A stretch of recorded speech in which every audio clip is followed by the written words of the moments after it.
This is an introduction to Revit. We're going to explore Revit as you open the software. As you open the software, Autodesk Revit 22 homepage. It will have this image. You would like to start a new file. We click on New. We get this dialog box. In that dialog box gives you an option of Imperial Construction Template. That's not what we want. We open it up. We choose Architectural Imperial Template. We would like to start the project, not project template. Make sure it is bullseye on project. We will wait until it loads. It will take about a minute or less. It will open up to a default. As it opens up, we want to be familiar with some of the basic dialogues and the tools that we need. The two major tools that you cannot do anything with without these two tools are properties. You can yank this dialog box by placing the cursor at the top, pressing the mouse, moving it forward and backward to where you like it. If you have two screens, you can place it in another screen so it doesn't remove the working area for you. I keep it for this instruction process in here. Another toolbox that we use is Project Browser. Project Browser essentially tells you what is the area that you're working. This is the area that you're working. Are you working on various floor plans? And the two floor plans that it immediately comes is level 1, level 2, and site plan. When you click on level 1 and 2, it has north, south, east, and west elevation dialog boxes for you. So if you click on here, it'll take you to east elevation. If you click on there, it'll take you to north elevation. If you click on here, south and west, and so on. It comes in with ceiling plans too. You could always reduce so you don't see all of the ceiling plans if you're not initially working with me. Later on, we'll learn to add to the levels and the various elevations. And as soon as you do additional views, it shows up here.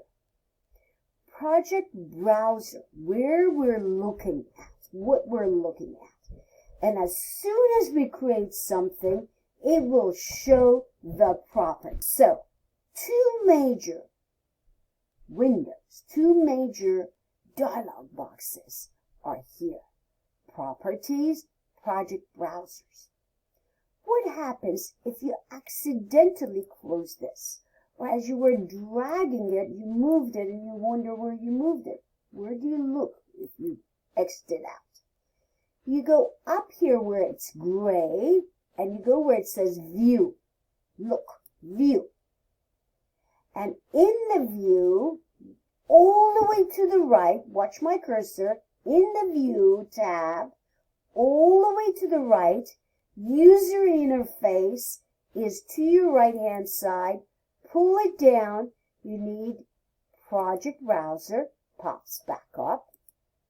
You need Properties, pops back up. As soon as I do anything, it's going to have some properties. Those properties will show up right now, here. As of now, we are level 1, and it's assuming we're working on a floor plan, and the floor plan has certain properties that's identified here. And the list goes on, and you can yank it up and down, depending on how much of it you're going to use. And at the bottom here, it says right now, you're viewing at the floor plan level 1 with the conception that eventually you're going to print it at the scale of 1/8 of an inch to 1 foot, eventually. That kind of helps you with the zoom back and forth, that 1/8 of an inch. And it may impact your line hierarchy based on the perception of what you see on the screen. This is the very basics. Now let's see what we have up here, architecture. So we can create a wall. On that wall, we can create a door, windows, and other components. We can compose columns. All of this is 3D. In fact, over here, you can even draw lines in 3 dimensions. But if you want to work in 2 dimensions is if you were drafting manually, we'll go on to annotate. We click on annotate. On annotate, you can draw lines referred to detail lines. 2-dimensional detail line only can be seen on that level 1. We can also dimension over here. So if you were drafting as if you were doing AutoCAD or manual drafting, you would like to use annotate, this tab in the middle. You would like to detail line, and you would dimension like this. Let me click on that detail line. Once you click on that detail line, you will get the command that are very, very similar to AutoCAD. You essentially draw a line using this. You draw a rectangle using that. And you will draw polygons using that. You will draw a circle using that. Icon. You would draw arc using that icon. And tangent, fillet, and so on. After you draw, you can modify what you draw with these tools. These are your modified tools. And you can further modify them right over here. So, initially you draft, just like manual drafting, 2-dimension, using detail line. And as you detail it, and you click on here, you